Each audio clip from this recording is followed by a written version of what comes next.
Wow. I think it's pretty clear Fernando Mendoza is going to be the first player taken in this draft, Danny. Yeah. Should the Raiders keep that pick, or should they trade it for a bounty of picks? So I expect them to keep it. He strikes me as the type of guy that Tom Brady would love to have a say in drafting and molding into being a winner and all of that. And a Cignetti-Mendoza package deal is something that I would at least be interested in exploring if I was the Raiders, if you're going to draft Mendoza. Like, keeping them together would be something that I would be very intrigued by. But as someone who is a fan of the team that most recently pulled off the trade for the number 1 pick, I do think trading the number 1 pick for a haul is almost always the right move if you have any doubt about the quarterback. And most of the draft people seem to think Mendoza is going to be the number 1 pick, a lot because of Mendoza, but partly because of the quarterback class. That he is not a Drake May level athlete, that he is not a natural talent like Caleb, that there are some questions about Mendoza's ceiling in the pros, that he's more of like a Jared Goff-like prospect. Smart, winner, big, accurate, but has a few. And by the way, if the Jared Goff-like prospect turned into Jared Goff, you'd turn the card in right now. I agree with you, but I'm just talking about the draft, the draft profile from the people that I've read at this point on Mendoza, that there are some questions about it. So just to remind people what the Bears did when they traded the number 1 pick in the Bryce Young, it was a first-round pick. That was Bryce Young. They took the 9th overall pick, Darnell Wright. He's their all-pro right tackle. Second-round pick, Tyreek Stevenson, starting corner. The first-round pick next year, now they got lucky, turned into the number 1 overall pick, Caleb Williams. Second-round pick, Luther Burden, and DJ Moore. Can I just real quick before you go, Brew? As great as that all sounds, if Carolina wasn't quite as bad the next year, and instead of getting Caleb Williams, they got all those players plus the 6th overall pick, and we're still starting Justin Fields. Right. Well, I feel, you know what I mean? But you maybe take J.J. McCarthy, you maybe take Bo Nix. Yeah, well, J.J. McCarthy feels like a disaster. You know, I'm saying it just feels like that worked out perfectly because the team you traded it with then gave you back the number 1 pick the following year, which rarely happens. Also, that draft, people loved Bryce Young. Yes. And C.J. Stroud after him. So you would get a lot for the number 1 pick, but this is a draft where there's, like you said, it's viewed as kind of a down quarterback class. So are you going to get as much? I don't know that you'll get that haul because people are like, oh, I want to get Bryce Young or C.J. Stroud or whatever. So, look, the fact is, you said if there are questions about the quarterback. There always are questions about the quarterback. Caleb was a no-brainer. And we saw it took him 2 years, and we'll see. I mean, we all believe in him now. I'm the last one to really buy into him. But let's see how it is going forward. Plus, he does have a fantastic coach and play caller in Ben Johnson. Trevor, it has taken 5 years, maybe, right? If he's finally arrived, he was also absolute no-brainer, generational talent. Took him 5 years. People loved. You showed the board, Nick. Yeah. Jameis Winston. Everybody loved Jameis Winston. Yep. Didn't pan out. So it is always a question mark with the quarterback. What I do, look, and I'm not saying he's a sure thing. Physically, he's big, which you like. He's got decent athleticism. I mean, he's not a great athlete, but he showed some athleticism, obviously, on that run. Very tough. See, what I think he has, and this is where you might be about Brady, the intangibles. He's got the toughness, as he showed. He's got heart. He's a leader. He's smart and intelligent. He processes quickly. Like, he has we know at the NFL level, it's up here. That's how Brady succeeded and became so great. Like, so he seems to have those things, more intangibles than the tangibles, plus the accuracy is great. And so I think they need to take, because even if they get, to your point, a bounty, but don't end up getting a quarterback in the next 3 years, that bounty is somewhat limited. We're seeing some teams with guys right now in the Final Four that we didn't think were necessarily great quarterbacks. So I'm not saying it can't be done, but ideally you want to get a guy that is your quarterback for the next 10 years. So I would draft Mendoza if I'm the Raiders may be there kind of insurance plan on if they were to trade the pick is we don't need who we trade the pick to give us the number 1 pick. We're going to have the number 1 pick again next year if we are trading. Maybe that you also trade Max Crosby, you do a full true teardown. But Brew, can I just tell you what's happening here? Why Danny is trying to encourage the Raiders to move that pick. Danny watched football this weekend, playoff football, and saw Bo Nix play.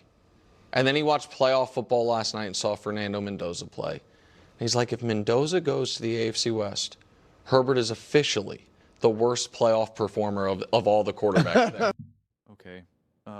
Las Vegas Raiders need to draft Mendoza. Don't overthink it. Don't try to do anything fancy. The whole thing with the Chicago Bears is one of the luckiest things ever. It just is. You're not going to be able to necessarily get that. And sure, we could say, well, if they got the 6th pick, then you could maybe get Bo Nix. Yeah. Or you get a slightly later pick and you don't get anyone. You get Spencer Radler. Congrats. And then you're just stuck for a whole another year. I can live if I'm a Loss R, if I'm the Las Vegas Raiders and we draft Mendoza and he ends up just not being quite what we wanted him to be. I can live with that. I'm like, it's a bummer. I wish you were better. I wish we could have more success with you. Not quite it. I'm okay with that. I am not okay trading Mendoza and he ends up being a star somewhere. I just can't. I can't do it. I can't do it. Can't do it. Can't do it. Can't do it. Can't do it. And the Raiders are in a fascinating spot because you could say, oh, do they trade a Max Crosby, get these picks? Because they do have to do a lot to rebuild this team. Yet with a smart draft and some smart free agency, you get the quarterback, you get the right coach, you can get some pieces in the 2nd and 3rd and so forth rounds, and you can get free agency. Like you can turn this thing around. You really can. Now maybe it will take you more in year 2 because we talk about such quick turnarounds between like a team like the Patriots, for instance, or like the Bears, and it was like, oh, well, see, they just brought in, Ben Johnson or just brought in Vrabel, and there you go. And it was like, well, they drafted their quarterback, they failed, had another high draft pick, multiple free agencies, right? Like they had multiple drafts, technically 2 drafts before that, then 2nd year with the new coach, was able to be like, get someone to, and now you even had a quarterback who was in year 2. So again, you're looking at the Raiders more on a 2 to 3 year trajectory. And with the right coach, they've shown with a little bit of luck, with some free agency and some strategic moves, you're good. Like the Bears going out and building that offensive line in free agency, like Vrabel going out there and the Patriots building really both the offense and defensive in free agency, getting like a Diggs, getting a I forget the defensive player from the Philadelphia Eagles. His name slipped my mind right now. But going out and getting those players so that's where you operate in the draft and free agency and the right coach, right? It still needs to be all tied together with the right coach. And so when you do that, yeah, like in a pretty quick blink of the eye, you could be great. And this is what I had said before. In a couple years, Patrick Mahomes is going to be like 32 going on 33. Andy Reid's going to be like, bro, it's time for me to retire. Like the Andy and Mahomes aren't riding this into the sunset until, Andy's 80 and Mahomes is 40. Just not going to happen. Justin Herbert is getting lit up every single season. And then, yeah, you got the Broncos. If anything, they're the youngest and have the most runway necessarily. But even them, they're still now going to be ahead of you in terms of runway. And it's just like those teams start to kind of aren't coming as strong as they maybe are right now, especially the Chiefs, because we know the chances of them having another 10 years, the way how their last 10 years went, is unlikely. It just is. It's just basic math.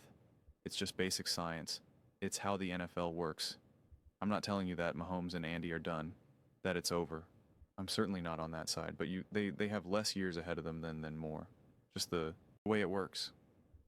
Just the way it works. And so you have time to get settled. You have time to build this thing, and you do that behind a Mendoza. You get a great coach. You get Mendoza. You now potentially have an awesome coach and an awesome quarterback and a great leader. Like Mendoza, we've all seen the interviews. We all see how he carries himself. People are going to love to play for him in the NFL. fans are gonna love to have that guy as their quarterback. It's a slam dunk, man. It's a home run. It's a touchdown Yahtzee. Checkmate. You just do it. And if it doesn't work out, it's like, well, the draft is hard, you know? I don't know. Figuring it out is hard. But like, I'm just willing to take that. I can get a haul. I can build this great team. And then what? Who's my quarterback? Who's my quarterback? And then maybe by the time we find a quarterback that we could draft in either next year or the year after, like again, depending on the situation, we could be in a situation where we get the 5th best quarterback in the draft. Like quarterback drafts are so crazy. Everyone keeps trying to predict what they're going to be.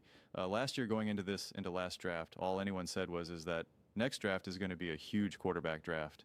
That's all I kept hearing. And then that's why even what I heard, why Sean McVay decided to trade their pick, because they realize they want a quarterback in the next draft. That's all they want. And the Arch Manning sweepstakes and like this draft, like all that type of stuff that they're waiting until this draft, that it's going to be stacked. It's going to be a super heavy, high-level quarterback draft. And now here we are in January saying this is a terrible quarterback draft and it's only Mendoza and no one else. So predictions are what are predictions at this point? So there's just I have no idea what next year's draft is going to look like, or the year after that, or the year after that. We can come up with all these predictions. We can point out all these other up-and-coming quarterbacks and be like, whoa, well, you got Jimmy, you got Joe, you got Mike. And it's like, that's great. Don't know what any of that means at this point. I don't have any idea what that means at this point, but we do know who Mendoza is right now. And so, don't be like the dog who dropped his bone in the reflection. He's a dog. He has a bone in his mouth. He looks at his reflection in the water, and he sees another dog with what seems like a bigger bone. So he drops his bone in the water, and he goes after the dog with the bone, and it was just his reflection. Then he was left with no bone. Don't do that, Las Vegas Raiders. Don't do that. But those are just my thoughts. I'd absolutely love to hear yours. What do you guys all think about Mendoza? Do you think he is a must draft for the Las Vegas Raiders at number 1? Let me know your thoughts. I read every single comment. So whether you agree with me or disagree with me, either way, let's get in some discussions. Let's get in some fights. But ultimately, let's just have some fun. And please do consider subscribing. We're building an amazing community here, and absolutely love to see you part of it. I want to build something that we all genuinely feel connected to, something that we're really excited to be part of. I think we're well on our way to doing it. Please don't forget to give this video a thumbs up, as it really does help the visibility and the algorithm. Thank you so much. See you next time.